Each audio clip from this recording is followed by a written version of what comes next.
All right. Shalom, everybody. We are picking up with chapter 17 of vaYiqra uh, and verse 8 this week. We may actually make it all the way to the end. We may not. Well, with me having to read the Hebrew, we probably won't, but it is possible. There is some good stuff in this one. So if you follow the teaching, would you please stand wherever you are, cover yourself with your tali or some kind of covering, and we will read the scripture. As you know, they are only written in Hebrew. They're not written in other languages. If they're other languages, they are a translation. They are not the scriptures. So let's begin with verse 8. It says, "Va'alehem Tamar ish beit Yisrael umin hager asher yagur betocham asher ya'ale ola o zavach ve'el patach ohel moed lo yevienu la'asot oto la Yahweh ve'nicherat ha'ish hahu me'amayv ve'ish ish mebeit Yisrael umin hagar betocham asher yochal kol dam ve'natati fane ba'nefesh. That's very important. Ha'ochelet et hadam ve'hichrati ota mikerev ama. Ki nefesh habasar badim hiv va'ani netativ lachem al hamitzbeach lechaper al nafshotehem ki hadam hu banefesh yechaper al ken al marti libnei Yisrael kol nefesh mikem lo tochal dam vehager hagar betochem lo yochal dam ve'ish ish mi bnei Yisrael umin hagar betocham. Did I read that already? Asher yatzud zed chaya o of asher ye'achel ve'shapach et damo vehi sahu be'afar ki nefesh kol basar damo ve'nafsho hu va'amar libnei Yisrael dam kol basar lo techelu ki nefesh. You hearing that a lot? You should be. Kol basar damo hiv kol o cheliv yi keret. Karet, sorry. Vechol nefesh, there it is again, asher tochal nevelu, la, ute refa ba'ezra, uvager. That one's showing up a lot, just saying. Where was I? Vechibes begadav verachatz ba'mayim vetame ad ha'erev vetaher ve'im lo yechabes u vesaro lo yirechatz nasa avono. All right. You may be seated if you happen to be standing. So, in a very literal English, the translation here would be, and to them she said, man, from house Israel, and from the stranger that he dwell in midst them, that he has send burnt offering or sacrifice. All right. So it's Ba'alehem, and to them, Tomar. It says she said, right? Literally, or it could be it said. It can be either one. You know, it's not going to be an it because it's don't say anything. Every once in a while, a donkey might. I'm just saying. Anyway, someone has said something. It's in the feminine. Does not mean that a woman said it. Doesn't mean that at all. That's not how Hebrew in the Bible works. Then it says ish. So whoever this is said it to man. That's obviously an idiom. Then it says, Mibate, from the house, uh, you know what's coming, Yisrael, from the house of Israel, Umin, and from Hager. Let's talk about this word. A sojourner, a temporary visitor, stranger, foreigner, a person living out of his own country, of foreign shepherds and nomadic tribes, wandering about with their flocks in the land. You know what word they use for this in the Septuagint? Proselutos. You may not have heard it, but that's where we get the word proselyte. Do you know what a proselyte is? That's what you would call a convert. Yeah, got an idea here. Let's take this book right here.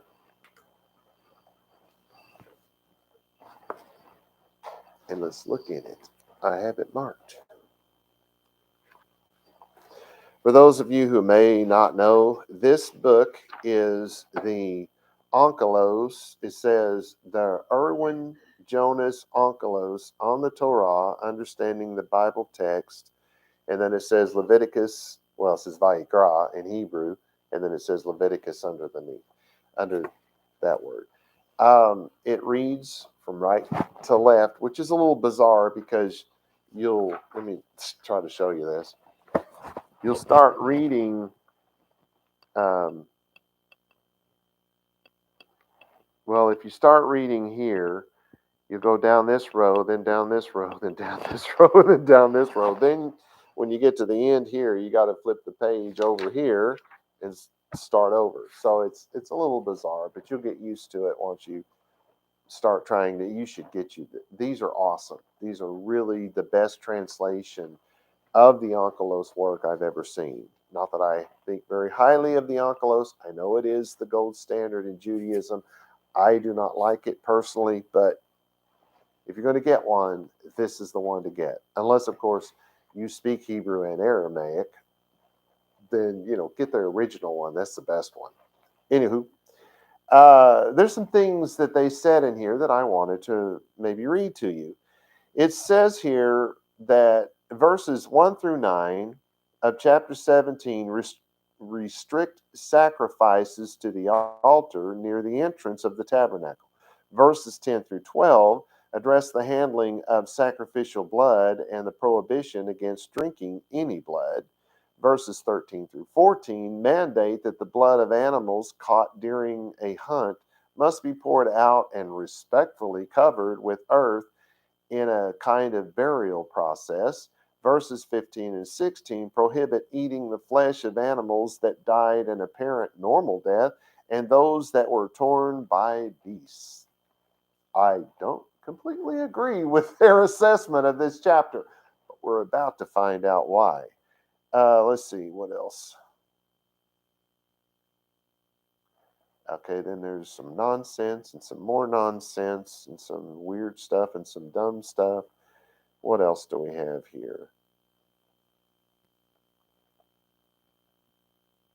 Okay, this says the Israelites were prohibited from eating basar ta'ava, meat that was consumed out of the desire to eat meat. That's a stretch. Unless they would sacrifice it in the tabernacle and eat it as part of the shelamim, which of course are the peace sacrifices.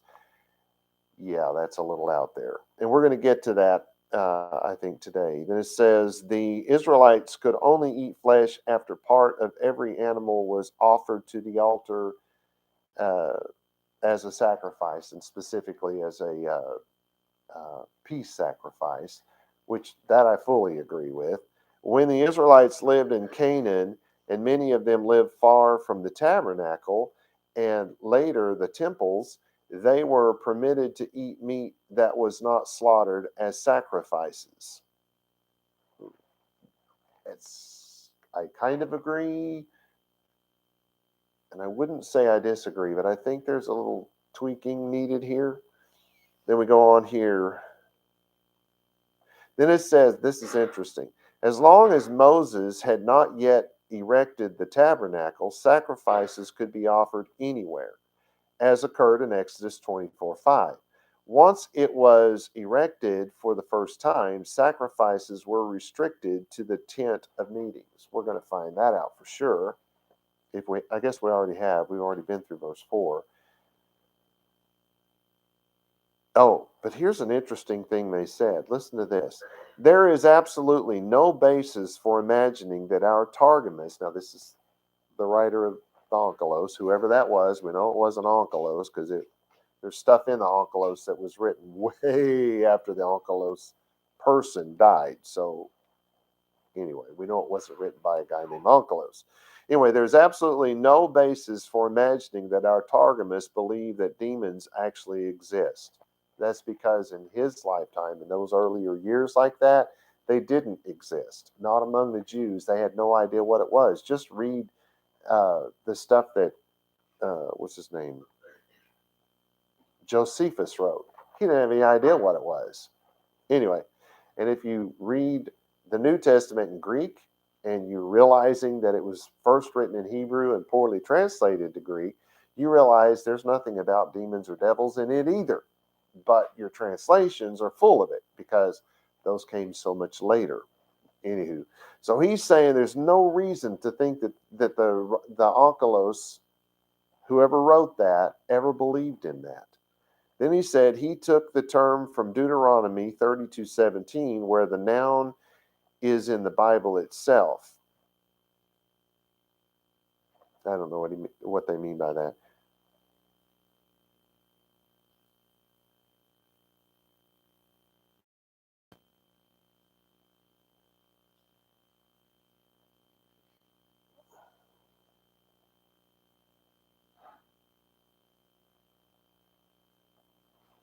Oh, that's interesting.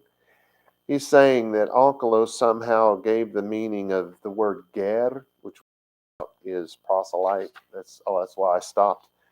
That's where we're starting right now. So I'm going to probably put this down for a little bit. Forgot I got to go that way.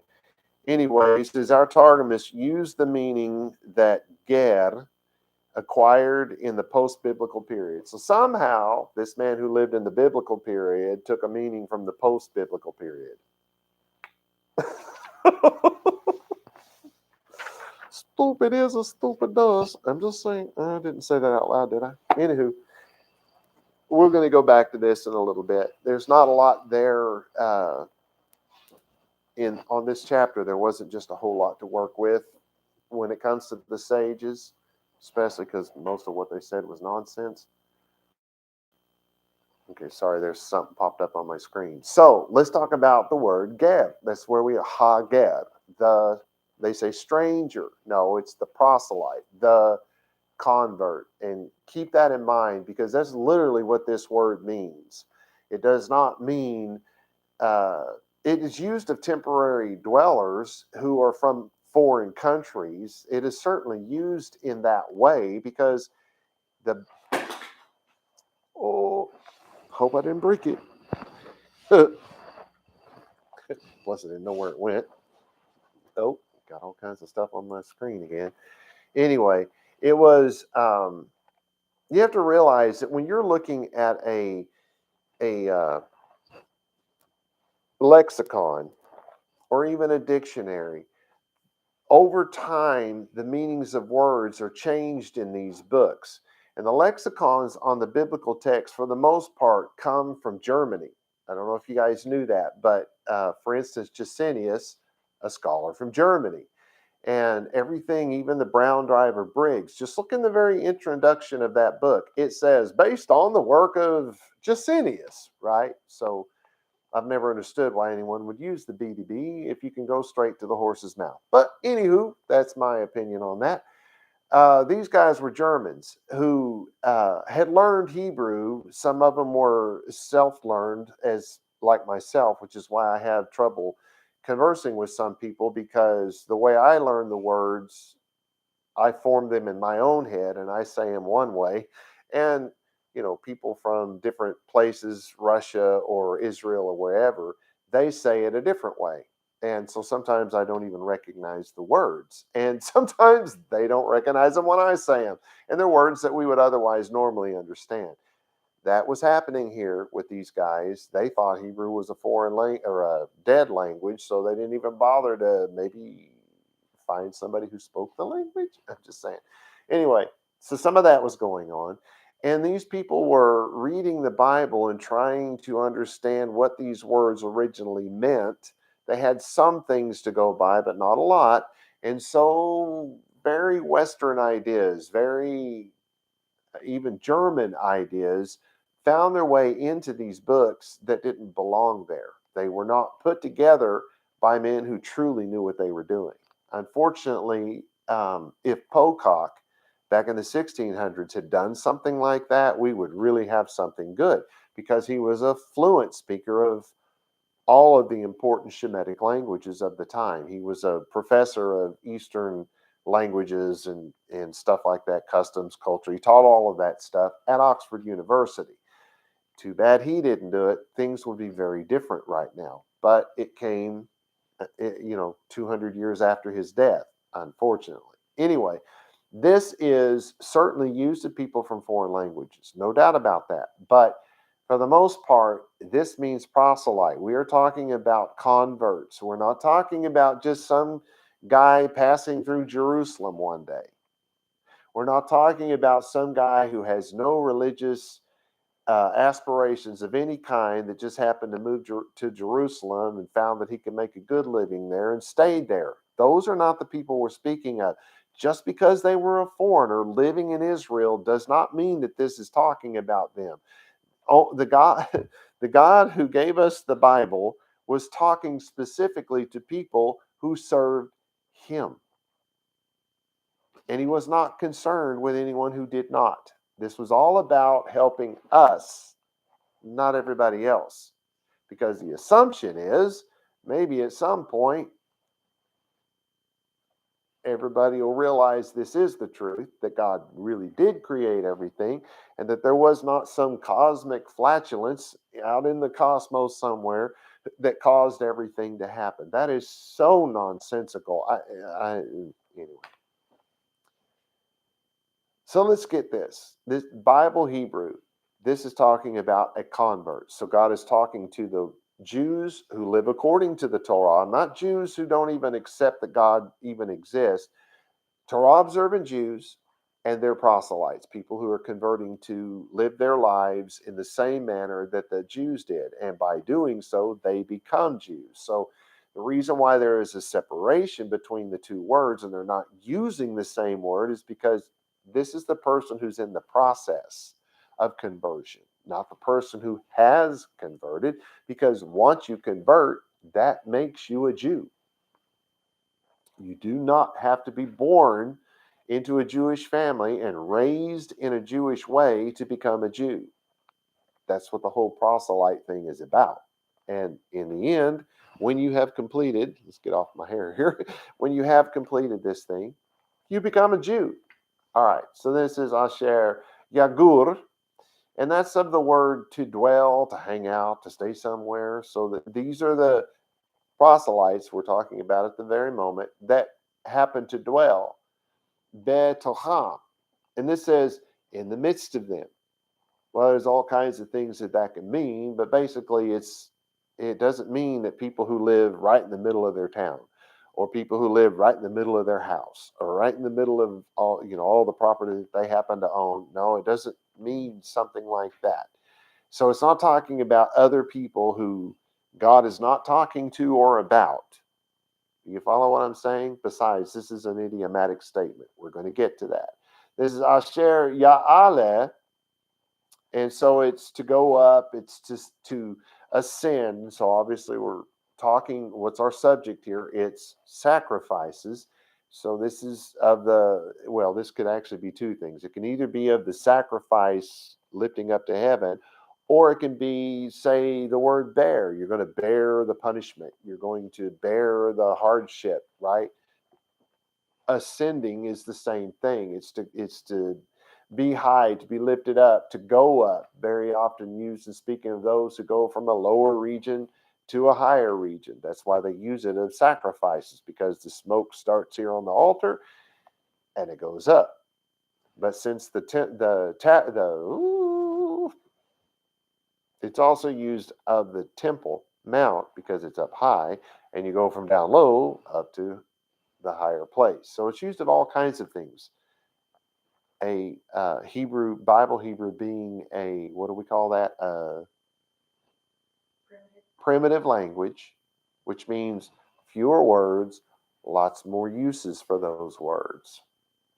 All right, this is Olah. So we are speaking of the burnt offering. That's the word, burnt offering, Olah, burnt offering. This is O, which of course we would say or, but in biblical Hebrew they said O. Zavach, sacrifice. Kind of said the same thing. So we're talking about the slaying part here. So you've got the people who are bringing it up to be slaughtered, right? Could be two different things. That was argued, no doubt. Well, for certain, it was argued by the sages because they weren't sure, is this two things or one thing? Are they going up to make the slaughter, or is this of one kind of slaughter, and this word now here is of a different kind of slaughter? And at this point, it could be either one. We'll find out. So here's my translation of verse 8. And to them you say, so remember, God is speaking to Moshe, and Moshe is going to say something. And to them you say, any man, ish, ish. It's used in several different ways. It's idiomatic because, we don't say man, man if we're trying to say anyone. One another, that's often, ish is often translated as one another or one to another, or even just the word another. You can say it that way in English. So it really is an idiomatic phrase because the two words mean something different when put together than they do otherwise. So in this case, it's any man. And to them you say, comma, any man from, it says, house of Israel. Again, it's idiomatic. From the family of Israel. Anyone born into Judaism, into the Jewish bloodline, if you will. And it's not really a bloodline because remember, when they left Sinai, the Bible says it was a mixed multitude, meaning that it was people from all kinds of different countries, not just Israel. It was people from, there may have been some Egyptians. It's not likely, but there could have been. There were no doubt people from all these other tribes that the Egyptians had conquered and turned into slaves. I know that the Learning Channel and those others are they're really stretching reality and trying to say that there were no slaves that built the pyramids, which that could be possible. Maybe when the Jews were in Egypt, they weren't building pyramids at the time. So it is possible. Not likely because of the timeline, but it is possible. Just saying. But they're really stretching reality to say something like that. Just because you have a big group of people who were obviously paid for the work they did does not mean that there were no slaves. Anyway, so when it says the house, the Beit Yisrael, the house of Israel, it's the family of Israel. So some of these people it's why when you find people who born and raised in Israel that go to synagogue every single Shabbat, who live out the Torah in every way possible. That's why some of them are black, some of them are brown, some of them are white like me, some of them are olive colored, some of them are tall, some of them are short. Uh, that's why, because you're the family of Israel. Doesn't mean you have the same blood, but because you're born into a family that somewhere along the line somebody converted, now you're the family of Israel. I hope that makes that clear. So it's and to them you'll say, any man from the family of Israel and of the proselytes that dwell, it says, in the midst of them. So that dwell among them. But it's the proselytes that dwell among them. Not the other people, not the other foreigners, but the proselytes who dwell among them, who slay, who or makes a burnt offering to ascend. So now we know we're really talking about one thing, not two. And it's not really they're bringing them up somewhere, because in the desert there wouldn't have been anywhere up to bring them unless they set the temple up on a big, sand dune, which is not very likely. I'm just saying that would have been very weird. So anyway, so this not of the ascending up with the slaughter. This is anyone who slays or makes a burnt offering to ascend. So what are they saying? Well, they're explaining something. On the one hand, it's to slay, but to slay is to make a burnt offering to ascend. So it's one thing being said two different ways. This is unbelievably common in the biblical text. So if you say you're going to slay an animal in biblical Hebrew, you're saying that you're about to make a burnt sacrifice, which is very clear when you read the whole chapter, because it's saying anyone who's following Torah, whether you're of the Jewish family or you're converting into the Jewish family,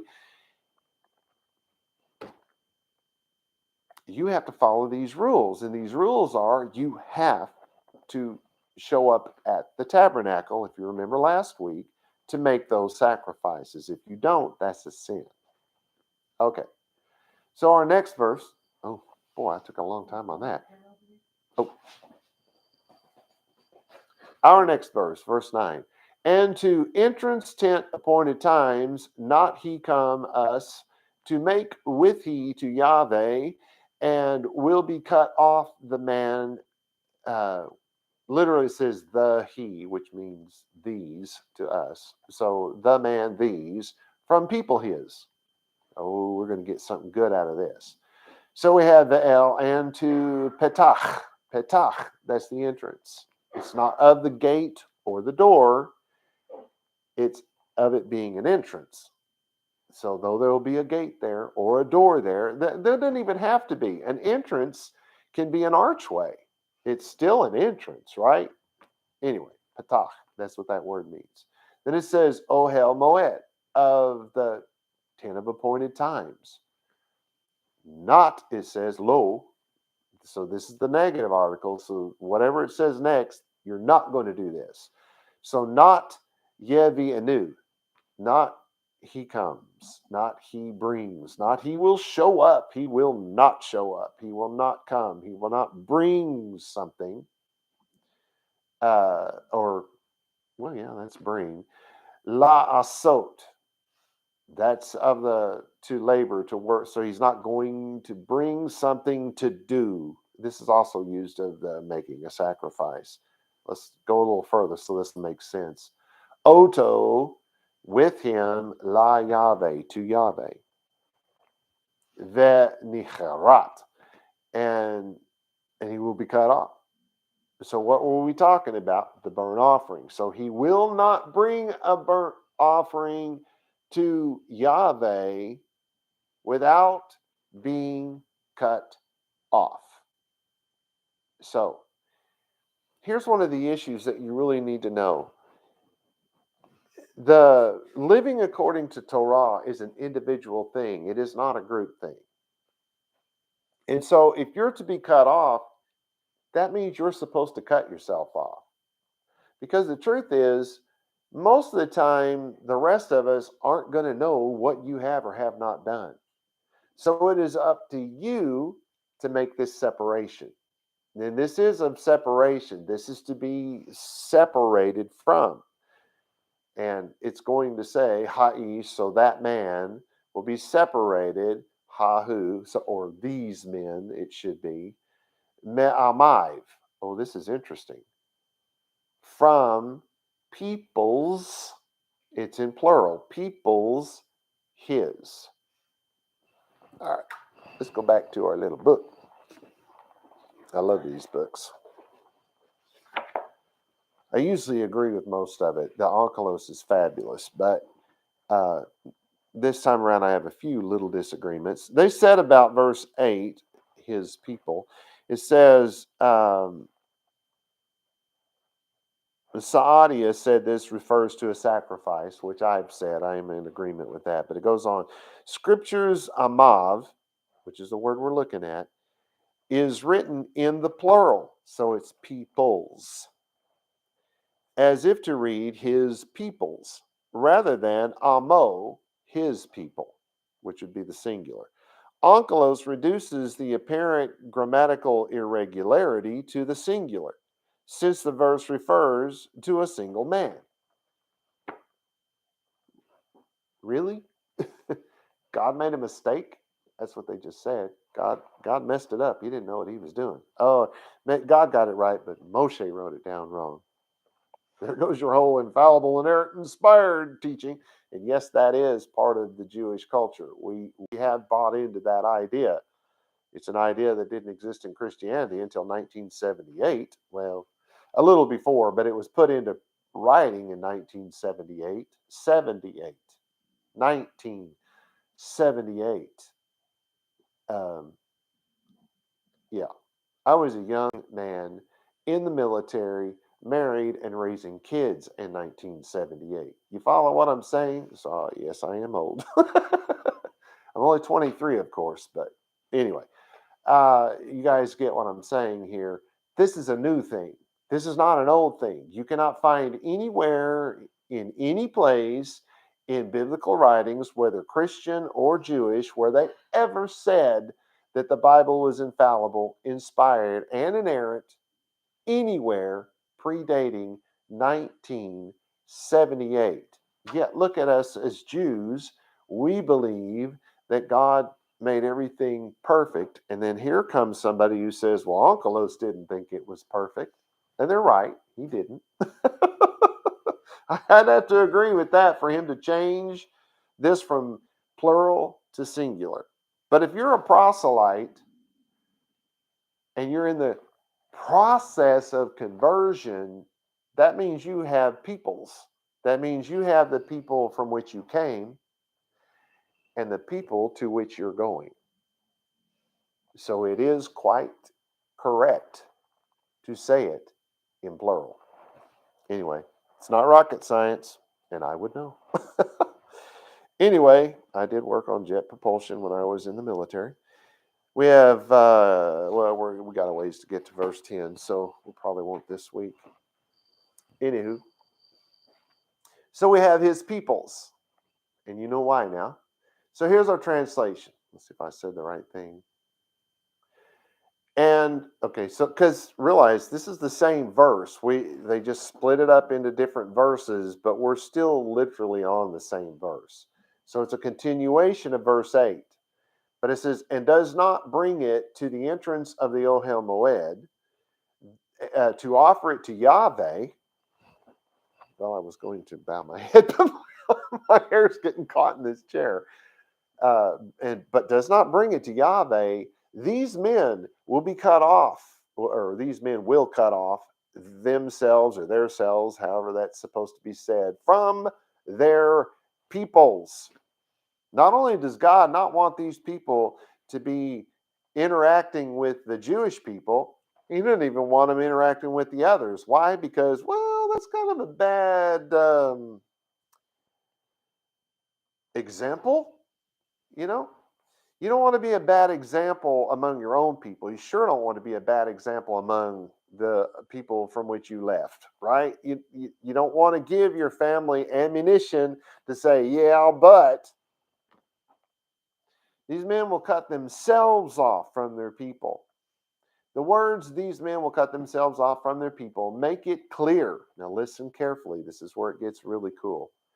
It makes it clear that these persons are in fact proselytes. There is no way to cut these men off from their people, the people from which they left, since they have already left. They cannot be cut off from those people from which they've already left.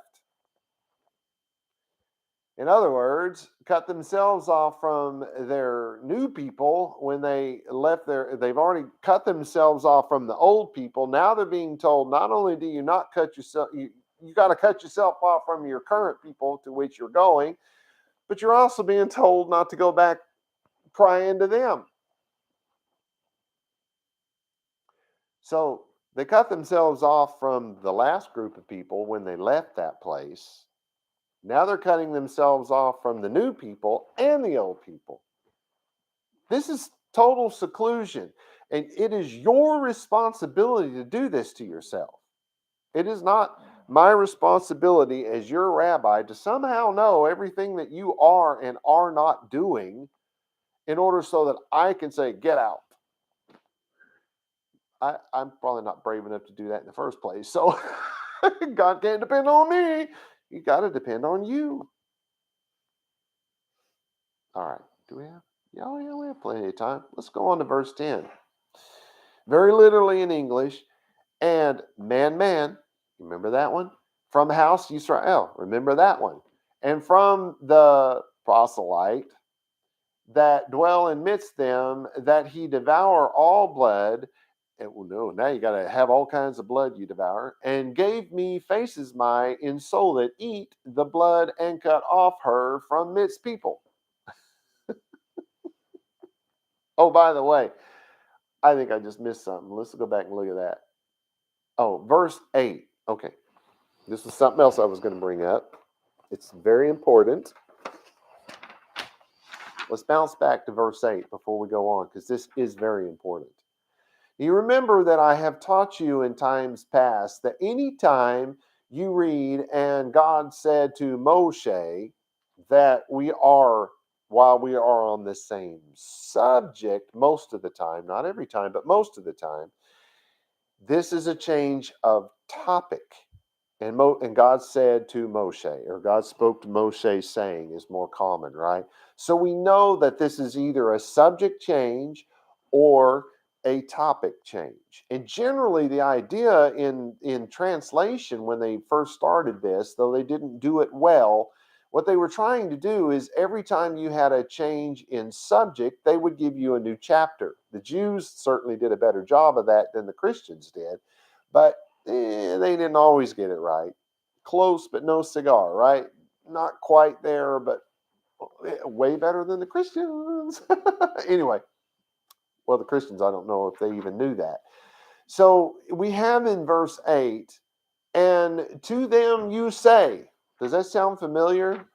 And the Lord spoke to Moshe saying, tell the people blah, blah, blah. So do you see it? And to them you say. So do you see what's happening?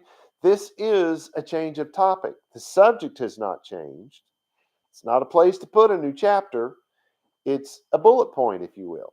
And so we had our bullet point of verse 8, which we're still technically on, even though we're in verse 9, because they shouldn't have split the two verses up. They both are the same verse. So let me back up a second here. Verse 8 says, and say to them, any man from the family of Israel and of the proselyte that dwells among them who slays or makes a burnt offering to ascend. Now we're moving on with the rest of that verse, or more of that verse, maybe not the rest, and does not bring it to the entrance of the Ohel Moed. Do you see why it's so important to know these two go together? Because, wow, can we ever get off? And the sages did, because they took things and made them stand on their own when it was a half a sentence or a quarter of a sentence or the tenth of a sentence. These two go together. So it's not, what it's telling you is if you're making an offering and you're not bringing it to the Ohel Moed, you're committing a sin. This is wrong. So it says, and does not bring it to the entrance of the Ohel Moed to offer it to Yahweh, these men will be cut off, or will cut off. I keep reading that wrong. These men will cut off themselves from their peoples. And I know it doesn't say it exactly that way, but we have to understand that it's you doing it to yourself. This is not your rabbi somehow having ESP. All right. Yeah. So we went through that, and it's not even finished yet. So we're moving on to, and man from house of Israel, blah, blah, blah, etc., etc. Here we go. So, and man from house of Israel, we've already been through all of that. Then it says, and from the proselytes. It's so important that we understand that it's the proselytes.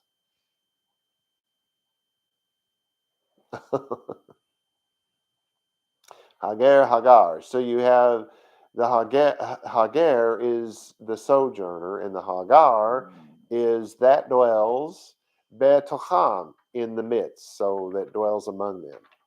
So these are all the same words being said the same way. So we're going to find out, oh, here's where it changes. Asher yochal, who eat. So the word to devour, it's to eat food. Those who eat or consume, if you want to be fancy. Kol dam, blood. Those who consume blood. You know, that red stuff that's not ever really been blue in your body. We just learned that here recently.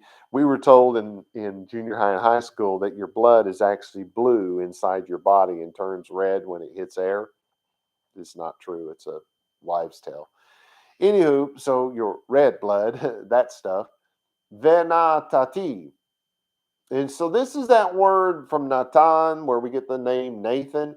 It's the idea to give, to cause, to receive, to give into the hand. In other words, to place into the hand, to deliver into the power of anyone. So like a police officer has cuffed somebody and they bring him to the jail and hand him over to the jailer. They give them to the jailer.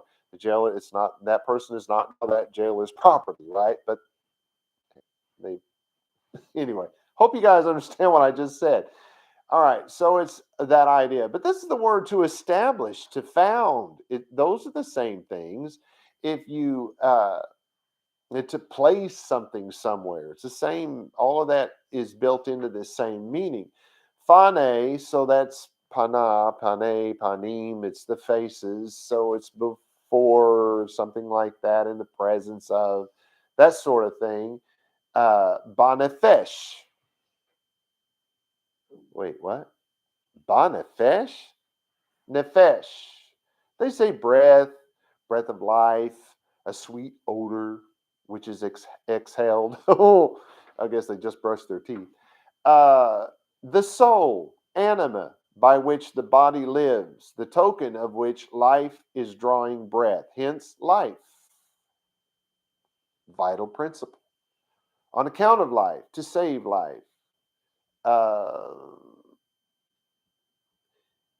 The mind as the seat of the senses, affections, and various emotions. So, what are we saying?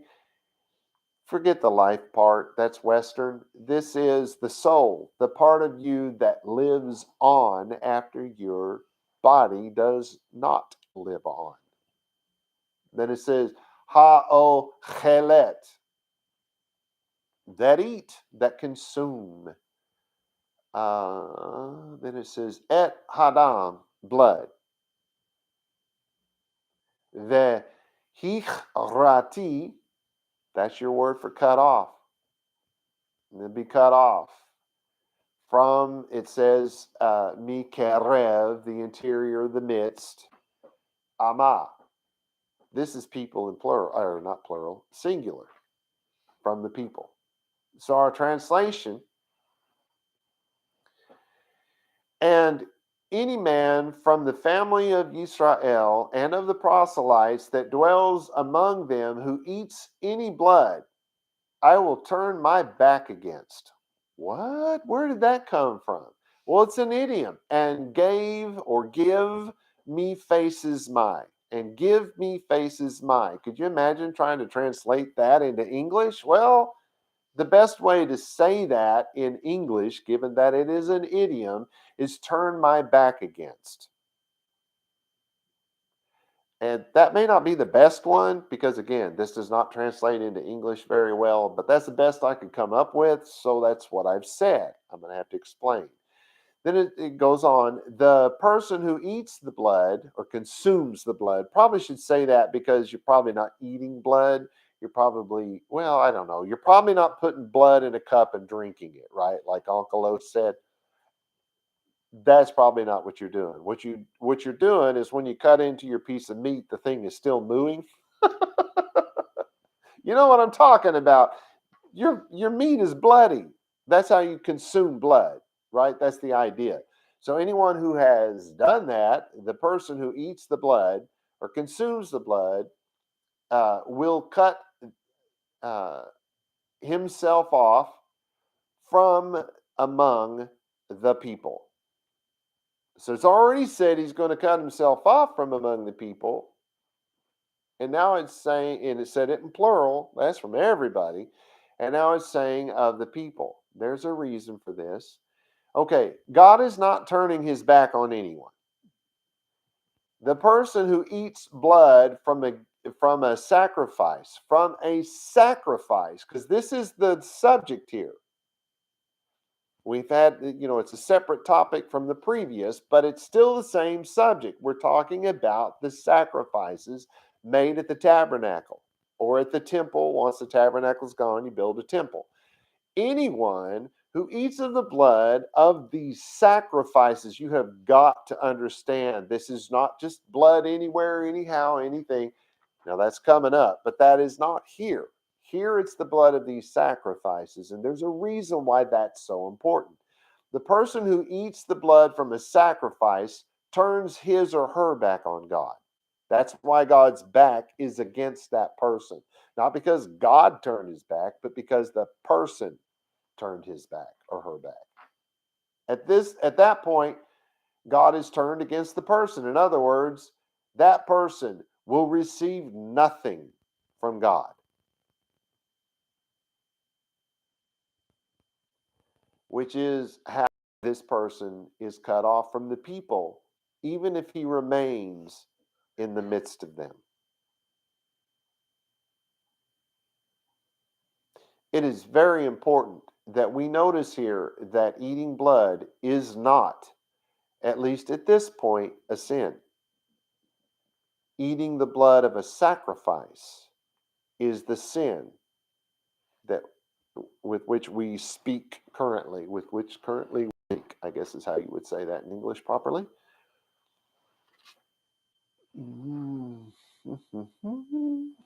This is kind of cutting it close. I've got 12 minutes left or so.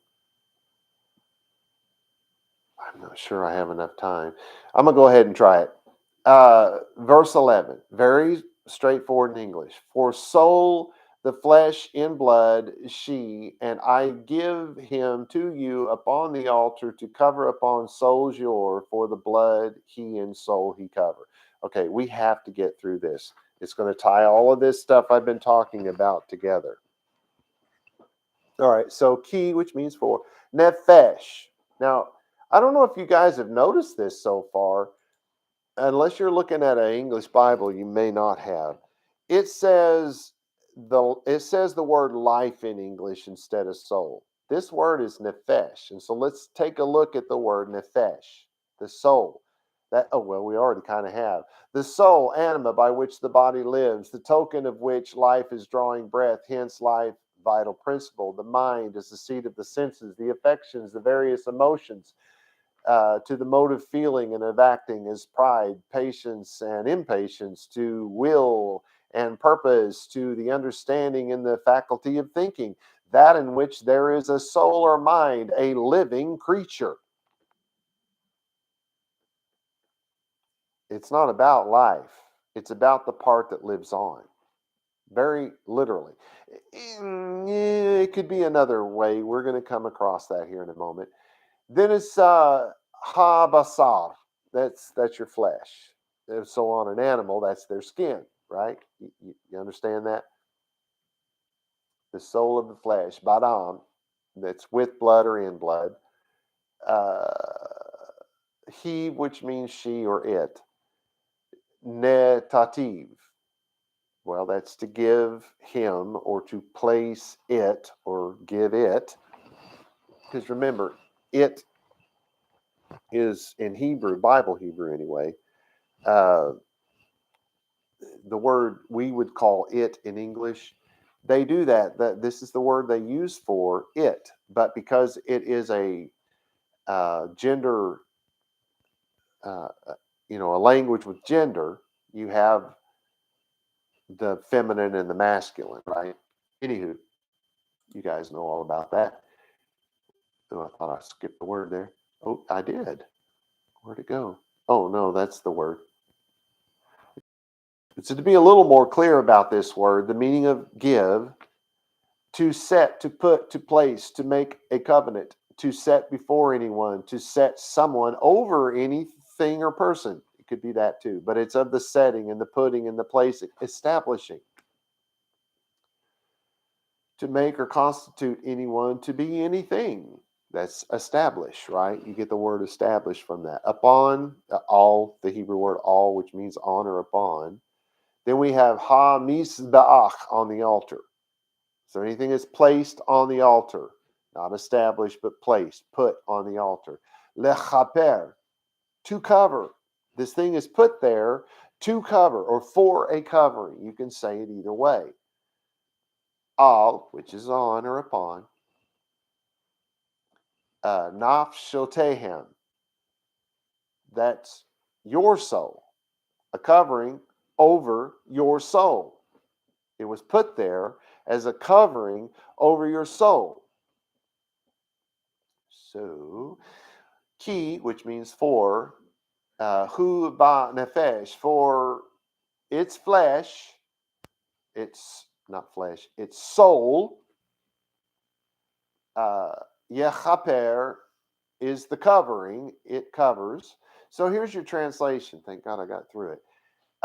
For the soul of the sacrifice. That the word was used, basar, for flesh. The soul of the sacrifice is in the blood. The soul of the sacrifice, not the life of the sacrifice, but the soul of the sacrifice is in the blood. And I establish, God speaking here, and so that's God, and I establish it, the soul of the sacrifice, for you on the altar to cover over your souls. Thus, it, the soul of the sacrifice, covers your soul. It can now be argued that animals have a soul, because the soul of that animal is there to cover your soul. Right? Their soul cannot be in their blood if they do not have one. That can be the argument. Of course, the argument against this is the idea that soul is used of one living dying for another living being. In other words, you kind of use the word one instead of soul. This is why the translators always say the life is in the blood instead of the soul, because they simply don't get what's being said here. The reason why we cannot eat blood from sacrifices is here explained. The blood of the animal has been shed for our sins. Thus, we cannot eat the blood that has been shed to cover over our sins. It is much like saying, don't bite the hand that feeds you. The blood is holy, but it is made impure if we mix our unclean bodies with it. It's here to cover our unclean bodies. So if we eat that where the soul is, that covers our soul, it becomes impure and is of no effect. Let's look at something. Yeah. I'm out of time. I simply cannot go any further. Shalom, shalom, you guys.